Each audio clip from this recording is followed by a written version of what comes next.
L'Arabie Saoudite est comme deux mondes en un. Imaginez des déserts infinis à côté de gratte-ciels imposants. Ce n'est pas seulement une affaire de pétrole et de règles strictes ici. Avez-vous déjà entendu parler d'équipes de football avec des joueurs incroyables qui ont perdu des membres? Ou de chameaux en compétition pour des titres de beauté? Plongez avec nous pour découvrir 15 choses étranges que vous ne trouverez que dans ce royaume unique. Numéro 15. Pas de sorcellerie autorisée. En Arabie Saoudite, la magie est un grand non.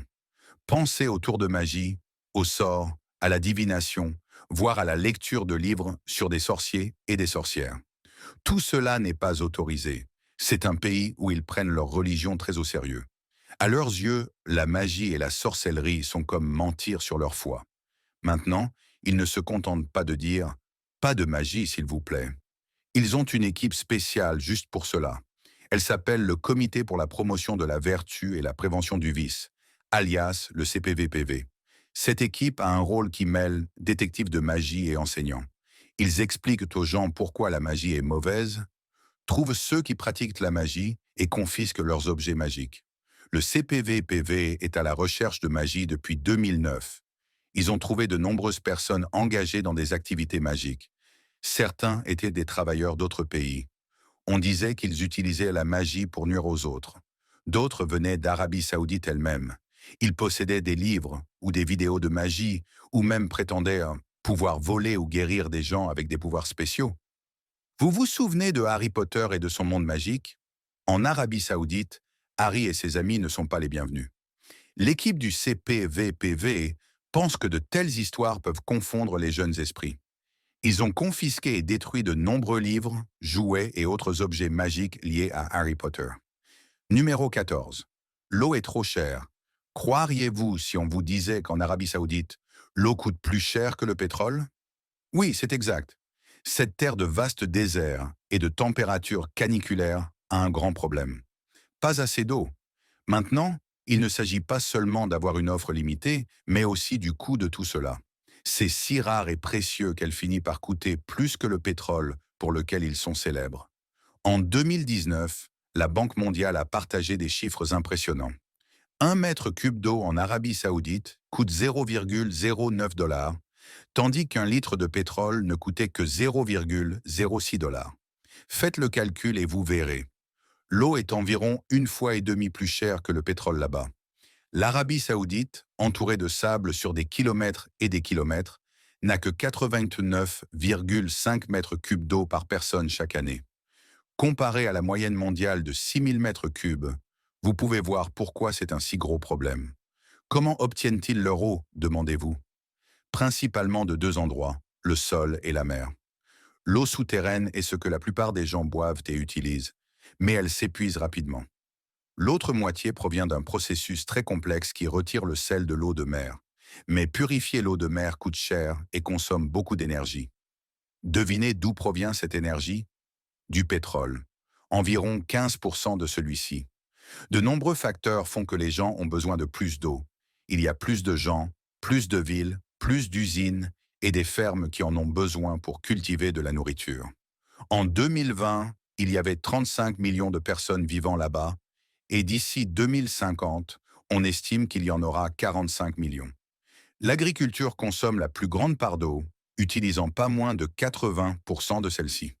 C'est beaucoup d'eau pour quelque chose qui n'ajoute que 2% au portefeuille de l'Arabie Saoudite. Alors quel est le plan pour résoudre cette situation délicate? L'Arabie Saoudite essaie beaucoup de choses.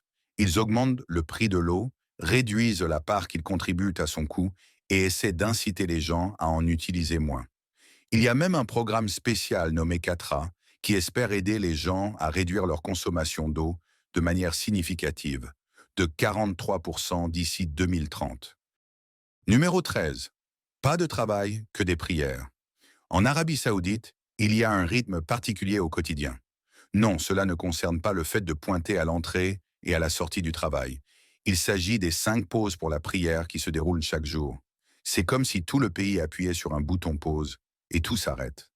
Des grands magasins au centre-ville en passant par les petits stands du marché, tout ferme pour la prière. Comment savent-ils quand prier?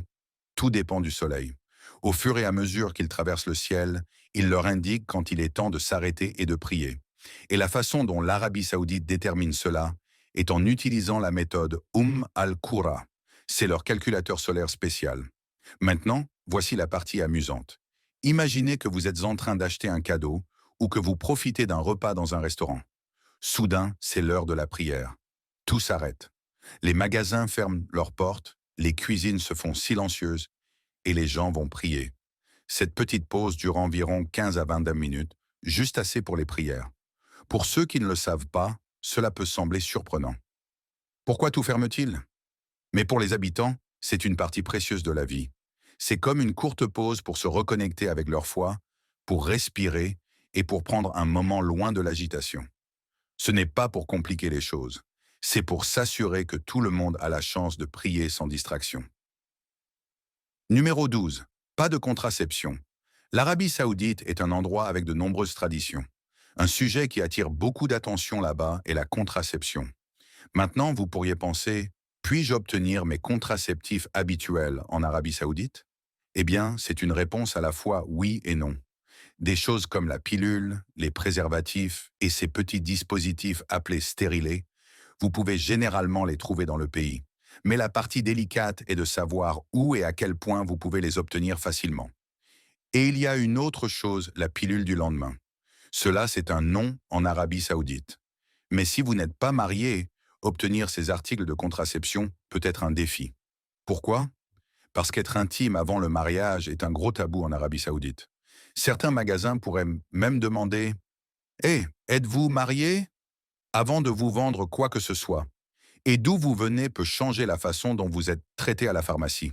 Si vous venez d'un autre pays et que vous vivez en Arabie saoudite, certaines personnes peuvent être plus décontractées à votre égard. Numéro 11. Les jeux d'argent sont un péché. L'Arabie saoudite dit un grand non aux jeux d'argent. Pourquoi? Parce que dans ce pays, les jeux d'argent sont considérés comme un péché majeur. Pas de casino, pas de loterie, même pas un petit pari sur un match de sport. Si vous vous faites attraper, vous êtes dans de réels ennuis. On parle de grosses amendes, de temps de prison, voire pire. Mais certains habitants d'Arabie saoudite ont trouvé des façons discrètes de jouer. Ils utilisent des outils spéciaux appelés VPN sur leurs ordinateurs. C'est comme un tunnel secret pour visiter des sites interdits sans que personne ne le sache. Grâce à des VPN, ils peuvent jouer sur des sites de jeux d'argent en ligne depuis le confort de chez eux. Il y a aussi cette histoire de courses de chevaux. Il y a un club à Riyad qui organise des tirages autour des courses de chevaux. Mais voici le hic, ce n'est pas vraiment du jeu. Comment? Eh bien, les gens ne parient pas d'argent. Ils devinent simplement quel cheval va gagner et remplissent un formulaire. S'ils ont raison, ils gagnent un prix. Maintenant, certaines personnes aiment tellement le jeu qu'elles voyageront même dans d'autres pays pour cela. Des endroits comme le Liban, l'Égypte ou le Maroc les accueillent à bras ouverts avec de grands casinos flamboyants. Ils peuvent jouer à des jeux, faire tourner des machines à sous ou simplement profiter de l'atmosphère excitante. Mais ce n'est pas que du plaisir et des jeux. Voyager juste pour jouer peut être compliqué et coûteux. Alors, la grande image. Les jeux d'argent en Arabie saoudite ressemblent un peu à faire entrer clandestinement des bonbons dans un cinéma. Certaines personnes le font en trouvant leur petite façon, mais c'est toujours risqué. Ils peuvent apprécier l'excitation, mais ils doivent aussi être super prudents. Après tout, en Arabie saoudite, quand il s'agit de jeux d'argent, les enjeux sont élevés. Numéro 10. Dites non aux manifestations publiques d'affection. Bon, vous avez entendu parler des manifestations publiques d'affection, non? Ce sont des gestes d'affection en public. Vous savez, des choses comme se tenir par la main, faire un câlin ou donner un petit bisou sur la joue quand vous pensez que personne ne regarde. Dans de nombreux endroits, c'est juste un acte banal au quotidien. Mais en Arabie saoudite, c'est une toute autre histoire. En Arabie saoudite, qui est un pays musulman très dévot, les manifestations publiques d'affection sont considérées comme inacceptables. Pourquoi? Parce qu'ils suivent une version très stricte de la loi islamique appelée charia. Et dans cette loi, toutes sortes de manifestations publiques d'affection équivaut à enfreindre une règle importante. Si vous êtes surpris, la punition peut être très sévère, comme de lourdes amendes ou même des choses encore plus inquiétantes. Il y a quelques années, en septembre 2019, L'Arabie saoudite a pensé, « soyons plus clairs sur ces règles. » Ils voulaient accueillir plus de touristes et leur montrer les merveilles de leur pays. Ils ont donc élaboré une liste appelée le Code de la décence publique. Et devinez ce qui figurait sur la liste? Oui, vous l'avez deviné, les manifestations publiques d'affection. Ce code contenait 19 choses que vous ne devez pas faire en public, en enfreindre une, et vous pourriez devoir payer une amende. En parlant d'amende, si vous êtes surpris en train de vous blottir en public, cela peut vous coûter jusqu'à 3000 rials. En dollars américains, cela représente environ 800 dollars. Mais ce n'est pas seulement une question de manifestation publique d'affection. Le Code de la décence publique stipule également des choses comme ne pas jeter des déchets, ne pas couper la file, ne pas prendre de photos d'inconnus, ne pas mettre de la musique à l'heure de la prière, s'habiller correctement. En gros, c'est un guide sur la façon d'être décent dans les lieux publics en Arabie saoudite. Maintenant, qui surveille tout cela? Le ministère de l'Intérieur et l'Autorité générale du tourisme et du patrimoine national sont comme les grands patrons ici. Ils ont l'œil ouvert, s'assurant que tout le monde respecte les règles. Et ce n'est pas seulement eux. Il y a d'autres agences et même des équipes de sécurité privée qui veillent. Si vous êtes dans un endroit public, que ce soit un centre commercial, un café, un parc, une plage ou même simplement en train de marcher dans la rue, vous devez suivre les règles. Numéro 9. Pas de cinéma. Avez-vous déjà pensé à un monde où vous ne pouvez pas simplement entrer dans le cinéma le plus proche pour voir le dernier film? Ça semble fou, non? Mais c'était une réalité en Arabie saoudite. Pendant longtemps, vous ne pouviez pas regarder un film sur grand écran là-bas. Voici un peu d'histoire. Dans les années 1930, les Saoudiens regardaient des films comme tout le monde. Mais ensuite, dans les années 1980, les cinémas ont été vivement critiqués. Certaines personnes pensaient que les films étaient néfastes. Ils disaient que les cinémas apportaient de mauvais comportements et trop de choses venant de l'Occident. Alors qu'ont-ils fait? Ils les ont fermés. Et pendant 35 longues années, il n'y a pas eu de salle de cinéma. Imaginez cela. Maintenant, ce n'est pas comme si les gens avaient cessé de regarder des films. Ils ont trouvé des moyens. Certains regardaient des films en cachette chez eux. D'autres utilisaient ces antennes satellites astucieuses. Et si vous vouliez vraiment le pop-corn du cinéma et l'ambiance du film, vous deviez voyager. Certains se rendaient dans des endroits voisins comme Bahreïn ou le Koweït. Mais devinez quoi? En 2017, un changement agréable est arrivé. Le gouvernement a dit « ramenons les films ». Pourquoi? Ils avaient un plan appelé Vision 2030. Ils voulaient renouveler les choses, apporter plus de divertissement et faire vibrer le pays. Et quel film a été le premier à obtenir un ticket en 2018? Le super-héros Black Panther. Depuis le succès de ce blockbuster, des écrans de cinéma ont fleuri partout. Nous parlons de plus de 500 écrans et de nombreux spectateurs satisfaits grignotant du pop-corn. Et le grand rêve? D'ici 2030, ils veulent 2000 écrans de cinéma et que les gens dépensent 1 milliard de dollars rien qu'en billets de cinéma. Mais il ne s'agit pas seulement de regarder des succès d'Hollywood. L'Arabie saoudite veut aussi raconter ses propres histoires. Ils mettent en place des structures pour aider les cinéastes, organisent des festivals de cinéma et invitent même des équipes de films d'autres pays à tourner dans leurs paysages magnifiques. Bien sûr, ramener les cinémas n'a pas été une mince affaire. Certaines personnes ne sont pas contentes. Elles n'aiment pas certaines scènes de films ou pensent simplement que les cinémas ne sont pas adaptés. Il y a aussi le défi de construire cette industrie à partir de zéro, et n'oublions pas le monde de Netflix et du chill. Numéro 8. Cérémonie de mariage séparée. Avez-vous déjà été à une fête où les garçons sont d'un côté et les filles de l'autre? Eh bien, en Arabie saoudite, c'est comme cela qu'ils s'y prennent pour les mariages. Les mariages saoudiens ont une touche unique. Au lieu que les mariés célèbrent ensemble avec tous leurs invités, ils ont des espaces séparés. Oui, les dames ont leur espace et les gars ont le leur. Maintenant, vous vous demandez peut-être, comment cela fonctionne-t-il? Voici les détails. La mariée se trouve dans un espace qui ressemble à un conte de fées. Il y a des fleurs partout, des bougies scintillantes et de magnifiques rideaux. Elle porte une tenue incroyable appelée abaya. C'est un long manteau élégant. Parfois, elle couvre aussi son visage avec un niqab ou ses cheveux avec un hijab. Et parlons de mode.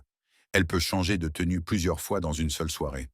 De l'autre côté, le marié et ses amis s'amusent.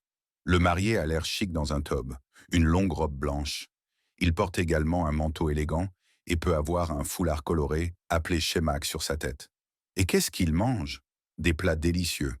Pensez à de l'agneau juteux, du riz moelleux, des dattes sucrées et du café riche. Mais voici la partie sympa. Même s'ils sont séparés, le marié peut rendre visite à la mariée. Mais c'est juste lui et son père. Ils font une entrée grandiose avec un groupe et de la musique traditionnelle. Et vient ensuite le moment fort. Les mariés échangent des alliances et s'associent pour couper le gâteau de mariage. Maintenant, nous savons ce que vous pensez. Pourquoi avoir des fêtes séparées? C'est toute une question de tradition. En Arabie saoudite, ils croient en la séparation des hommes et des femmes, s'ils ne sont pas mariés ou étroitement liés. De cette façon, il n'y a aucune chance que quelqu'un dise « Hé, qu'est-ce qui se passe ici ?» C'est juste leur façon de garder les choses respectueuses et appropriées. Mais la partie la plus cool, les deux côtés peuvent se lâcher et s'amuser à leur manière. Les dames peuvent danser, discuter et profiter sans aucune inquiétude. Les gars peuvent faire des blagues, partager des histoires et s'amuser. Pas de jugement, pas de regards en coin, juste une pure célébration. Numéro 7. Approvisionnement massif en chameaux. D'accord, si vous avez déjà pensé aux chameaux, vous les imaginez probablement se promenant dans le désert, non? Mais saviez-vous que l'Arabie saoudite a transformé les chameaux en une énorme entreprise et une scène culturelle? Tout d'abord, les chameaux sont très importants en Arabie saoudite. Ils ne sont pas seulement là pour être montés à travers les dunes de sable. Les gens là-bas apprécient les chameaux pour de nombreuses choses. Une viande savoureuse, du lait rafraîchissant, de la laine accueillante et du cuir résistant. De plus, posséder un chameau élégant, c'est comme avoir la voiture dernier cri. Cela montre que vous avez du style et de la richesse. Maintenant, partons pour Riyad, la capitale de l'Arabie saoudite. Ici, vous trouverez le plus grand marché de chameaux au monde. Nous parlons d'un endroit si vaste qu'il s'étend sur plus de 2000 carrés. C'est comme un supermarché de chameaux, avec plus de 100 chameaux trouvant un nouveau foyer chaque jour. Vous vous demandez ce qui se passe dans ce méga marché de chameaux? Il ouvre très tôt, de 6 heures du matin jusqu'à l'heure du déjeuner. L'endroit est en effervescence. Les gens crient, rient et marchandent pour obtenir les meilleures offres. Les chameaux ne sont pas simplement regroupés. Non, ils sont triés, tout comme vous trieriez des jouets ou des vêtements. Ils sont classés par âge, par sexe, par couleur, par famille d'origine et par qualité. Certains chameaux sont si spéciaux qu'ils coûtent jusqu'à 2667 dollars américains. Mais attendez, ce n'est pas tout. Ce n'est pas seulement un endroit pour acheter et vendre des chameaux. C'est aussi comme une fête foraine. Vous pouvez voir les marchands bédouins locaux paradent fièrement avec leurs chameaux, les emmenant faire des balades ou même leur chantant des chansons. Numéro 6. La police morale. Plongeons dans le monde de l'Arabie saoudite et explorons un groupe unique appelé les Moutawin. Ces personnes ont un grand travail. Ils sont chargés de s'assurer que tout le monde respecte les règles de l'islam. Le groupe existe depuis 1940, mais dans les années 1980, il est devenu très important. Pourquoi? Parce qu'après quelques changements en Iran, les Saoudiens voulaient se rapprocher de leurs racines religieuses. Alors, quelle est la mission des Moutawin? Leur travail repose sur un terme élégant appelé isba. En termes simples, cela signifie qu'ils encouragent les bonnes choses et s'opposent aux choses mauvaises en se basant sur les enseignements islamiques. Ils surveillent des aspects tels que ce que portent les gens, si des garçons et des filles traînent ensemble, et si tout le monde se présente aux prières, et si vous êtes surpris à enfreindre les règles. Les Moutawin peuvent que vous arrêter et vous remettre au juge. Ce groupe est assez vaste. Il compte entre 3500 et 4000 officiers. Ajoutez à cela des milliers de bénévoles et 10 000 autres personnes. Travaillant en coulisses, ils sont si importants que leur leader est comparé à un haut fonctionnaire du gouvernement et discute directement avec le roi. Maintenant, c'est ici que les choses deviennent épicées. Tout le monde n'est pas fan des Moutawin. Certains les adorent, disant qu'ils protègent les traditions de l'islam. Mais d'autres, ils pensent que les méthodes des Moutawin sont trop strictes. À cause de cela, certaines règles ont été mises en place au fil des ans. Le roi saoudien et le prince héritier ont établi des règles qui limitent ce que les Moutawin peuvent faire. Par exemple, Ils ne peuvent pas simplement courir après quelqu'un ou poser trop de questions sans autorisation. Derrière tout cela se trouve quelque chose appelé le wahhabisme. C'est une forme d'islam qui a débuté en Arabie saoudite il y a longtemps, comme dans les années 1800. C'est assez strict et prône le respect des enseignements islamiques à la lettre. Et ils pensent voir qu'ils sont authentiques et que tout le monde a tort. De plus, l'Arabie saoudite n'est pas le seul endroit avec un groupe comme celui-ci. D'autres pays comme l'Iran, le Soudan et l'Indonésie ont leur propre version. Ils peuvent avoir des noms différents comme Basij en Iran ou Isba au Nigeria. Mais au fond, ils tentent tous de faire la même chose, garder leur peuple sur le bon chemin selon leurs croyances. Il est maintenant temps pour le choix du jour des abonnés. Sur une photographie d'Arabie saoudite, des femmes se tiennent avec confiance en sous-vêtements. Mais curieusement, elles portent toujours leurs hijabs. Y a-t-il eu une révolution de la mode au cœur de cette terre traditionnellement conservatrice? Pourrait-il s'agir d'une tendance souterraine secrète dont nous n'avons pas eu connaissance? Ou peut-être s'agit-il d'une déclaration artistique qui pousse les limites des normes culturelles? Quelle est l'histoire derrière cela? S'agit-il d'une protestation, d'une déclaration ou simplement d'une folle fête de la mode? Faites-nous savoir ce que vous en pensez dans les commentaires ci-dessous. Maintenant, passons au sujet suivant. Numéro 5. Pas de fleuve du tout. D'accord, voici quelque chose de renversant. L'Arabie saoudite est immense, vraiment immense, mais elle n'a pas un seul fleuve. Oui, vous avez bien entendu, pas de fleuve du tout. Vous vous demandez peut-être d'où il tire de l'eau? Tout d'abord, quand il pleut, ce qui n'est pas fréquent, l'eau se collecte généralement derrière de grands murs appelés barrages. Ce sont comme des banques d'eau géantes. Mais la pluie est un invité rare. C'est comme lorsque votre célébrité préférée se pointe une fois tous les 36 du mois. Ils ont construit 522 de ces barrages pour capter et conserver autant d'eau que possible. Maintenant, le véritable MVP du système d'approvisionnement en eau de l'Arabie saoudite est ce qui se trouve sous terre. La plupart de leur eau provient de cette réserve secrète. Mais voici le twist. Une partie est rechargée par la pluie et une partie ne l'est pas. La partie qui ne l'est pas est super ancienne, comme celle des dinosaures. Et elle s'épuise rapidement. Les gens l'utilisent, en particulier pour l'agriculture, ce qui pose un tas de problèmes. N'oublions pas la mer. Ils ont ce truc cool où ils transforment l'eau de mer en eau potable. Ils sont si meilleurs à cela qu'ils sont comme des champions du monde. Mais ce n'est pas que des roses. Transformer la mer en eau à boire nécessite beaucoup d'énergie et ce n'est pas très amical pour notre planète. Enfin, il y a l'eau que nous avons utilisée et que nous voulons réutiliser. Pensez-y comme si nous faisions une remise en beauté à de l'ancienne eau. Ils la nettoient et la réutilisent pour des choses comme arroser les plantes ou refroidir des équipements. En 2019, ils ont utilisé l'équivalent de 2,6 milliards de grandes bouteilles et ont réussi à en réutiliser la plupart. Quatrième interdiction pour les femmes de conduire. L'Arabie saoudite est un pays avec des traditions profondes. Numéro 4. Interdiction aux femmes de conduire. L'Arabie saoudite est un pays aux traditions profondes. La grande famille qui la dirige, les Al Saoud, est au pouvoir depuis 1932. Ici, une forme stricte d'islam appelée wahhabisme régit de nombreux aspects de la vie, en particulier pour les femmes. Voici quelque chose qui pourrait vous surprendre. Pendant longtemps, les femmes en Arabie saoudite n'ont pas pu conduire. Pas de voiture, pas de scooter, rien du tout. Et ce n'était pas en raison d'une loi écrite, mais parce que les dirigeants religieux influents disaient que cela avait causé des problèmes dans la société. Si une femme était assez brave pour conduire malgré tout, elle pouvait se retrouver arrêtée, devoir payer une amende ou même passer du temps en prison. Mais toutes les femmes n'étaient pas d'accord avec cela. De nombreuses femmes fortes souhaitaient changer les choses. Elles ont signé des pétitions, organisé des manifestations pacifiques, réalisé des vidéos et beaucoup discuté sur les réseaux sociaux. Elles voulaient que le monde voie qu'elles devaient avoir les mêmes droits que les hommes. Mais ce n'était pas facile. Les personnes au pouvoir n'appréciaient pas ce mouvement.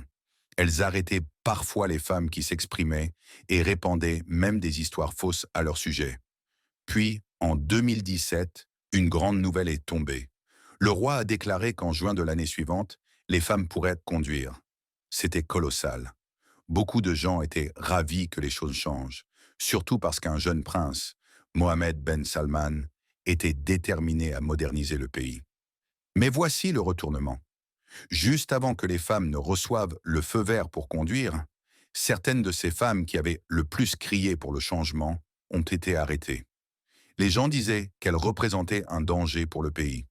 En juin 2018, c'était comme un festival sur les routes. Les femmes ayant obtenu des permis de conduire d'autres pays ont obtenu leur permis saoudien et ont roulé à toute vitesse. On pouvait voir des sourires partout. Des hommes ont même offert des fleurs aux conductrices pour les féliciter. Mais tout le monde n'était pas heureux. Certains n'aimaient même pas ce changement et pensaient que les femmes devaient rester à la maison. Numéro 3. Équipe de football amputée. L'Arabie saoudite possède une équipe de football exceptionnelle, mais ce n'est pas n'importe quelle équipe. Chaque joueur de cette équipe a perdu une partie de son corps. En 1996, quelques hommes courageux ayant perdu des bras ou des jambes pour diverses raisons ont voulu jouer au football. Ils adoraient ce jeu et ne voulaient laisser rien les arrêter. Ils ont donc créé leur propre équipe de football. Et cette équipe ne jouait pas seulement pour le plaisir. Ils sont devenus très compétents et ont commencé à jouer dans de grands tournois à travers le monde. Ils ont participé à la Coupe du monde de football amputé, à la Coupe d'Asie et à la Coupe du Golfe, et ils ne se contentaient pas de jouer, ils cartonnaient. Ils ont gagné une médaille d'argent lorsqu'ils ont joué en Ouzbékistan en 2007. Ils ont obtenu une médaille de bronze au Mexique en 2018. Et le meilleur? Ils ont décroché une médaille d'or à Bahreïn en 2019. Ils ont même eu des matchs amicaux contre des équipes d'Allemagne, du Brésil et de Turquie. Mais pour eux, ce n'est pas seulement une question de jouer et de gagner. Ces joueurs veulent passer un message. Ils veulent dire à d'autres personnes qui pourraient se sentir exclues en raison de leurs différences qu'elles aussi peuvent réaliser des choses incroyables. Beaucoup de jeunes ayant également perdu des membres admirent ces joueurs et pensent « Je veux être comme eux un jour ». Cette équipe spéciale aide également les gens à mieux comprendre ceux qui sont un peu différents. Ils parlent à tout le monde des problèmes qu'ils rencontrent et de la façon dont chacun peut aider. De grands groupes en Arabie saoudite apprécient ce qu'ils font. Ils reçoivent du soutien du grand groupe de football du pays, du ministère des Sports et même d'un grand groupe international appelé la Croix-Rouge. Numéro 2. Saudisation. Alors vous savez comment chaque pays veut que sa propre population ait plus d'emplois? L'Arabie saoudite a son propre nom sympa pour cela, la saudisation. C'est tout à propos de donner plus d'emplois aux Saoudiens et de dépendre moins des travailleurs d'autres pays. Maintenant, passons aux choses amusantes. Les travailleurs venant de l'extérieur de l'Arabie saoudite doivent payer un certain montant s'ils veulent continuer à travailler là-bas. Et il y a certains emplois que seuls les Saoudiens peuvent occuper. C'est comme un pass VIP pour eux. Tout cela a commencé en 2011, lorsque le Grand Bureau qui gère le travail et les affaires sociales en Arabie saoudite a pensé à un jeu. Ça s'appelle Nitakat, qui en arabe signifie plage. Imaginez un jeu avec différents niveaux et chaque niveau a une couleur. Le niveau supérieur est le platine et celui du bas est rouge. L'objectif pour les entreprises est d'atteindre ce niveau platine. Si elles obtiennent beaucoup de travailleurs saoudiens, elles reçoivent des récompenses intéressantes comme des formalités administratives très rapides et des droits spéciaux. Mais si elles se retrouvent au niveau rouge, cela signifie qu'elles ont trop peu de travailleurs saoudiens et pourraient avoir des problèmes. Alors pourquoi l'Arabie saoudite a-t-elle lancé cela? Elle voulait que plus de Saoudiens aient des emplois. En 2020, presque 13 Saoudiens sur 100 n'avaient pas de travail. Elle voulait aussi s'assurer que leur pays ne dépend pas uniquement de l'argent du pétrole, comme avoir plusieurs paniers pour y mettre ses œufs. Elles ont ce grand rêve pour 2030, où elles voient chez l'Arabie saoudite comme cet endroit sympa dont tout le monde parle dans le monde. Numéro 1. Pas d'amour dans l'air. Saviez-vous que pendant que beaucoup de gens à travers le monde s'échangent des cadeaux et des chocolats pour la Saint-Valentin, il y a un endroit où cela ne se produit pas? Oui, c'est l'Arabie saoudite. Maintenant, creusons un peu le pourquoi. Beaucoup de gens en Arabie saoudite pensent que la Saint-Valentin est liée à des racines chrétiennes. Ils croient que c'est à propos d'un saint qui a eu des ennuis pour avoir marié des gens qui n'étaient pas censés se marier. En plus de l'histoire, certaines personnes pensent que célébrer ce jour pourrait mener à des choses comme le fait de sortir ensemble sans se marier, ce qui est interdit là-bas. Voici où les choses deviennent un peu comme dans un film. Il y a un groupe appelé les policiers religieux, et ils sont à l'affût chaque jour de la Saint-Valentin. Non, ils ne recherchent pas les mauvais garçons, mais des choses comme des roses rouges, des chocolats et des petits cœurs mignons. S'ils attrapent quelqu'un en train de vendre ou même d'acheter ces articles, oh là là, cela pourrait signifier des amendes, de la prison ou même des coups de fouet. Mais où il y a une volonté, il y a un moyen. Ce n'est pas parce qu'il y a une interdiction que tout le monde cesse de célébrer. C'est comme jouer à cache-cache. Certains propriétaires de magasins astucieux pourraient emballer des douceurs de la Saint-Valentin dans d'autres couleurs pour tromper la police. D'autres pourraient utiliser des mots de code secret pour les vendre. Il y a même un type de marché secret de la Saint-Valentin où les choses coûtent cher parce qu'elles sont si difficiles à trouver. Certaines personnes ne veulent pas jouer à ce jeu sournois, donc elles commandent des articles en ligne ou font un rapide voyage dans un pays voisin pour acheter des cadeaux. Mais voici un petit twist amusant. Si vous venez d'un autre pays et que vous vivez en Arabie Saoudite, vous pouvez organiser votre propre fête de la Saint-Valentin. Mais seulement chez vous ou là où vous vivez. La grande règle, restez discret. Ne faites pas de grandes démonstrations à l'extérieur. Et ne postez absolument pas vos photos de fête en ligne. Merci d'avoir regardé. À la prochaine fois.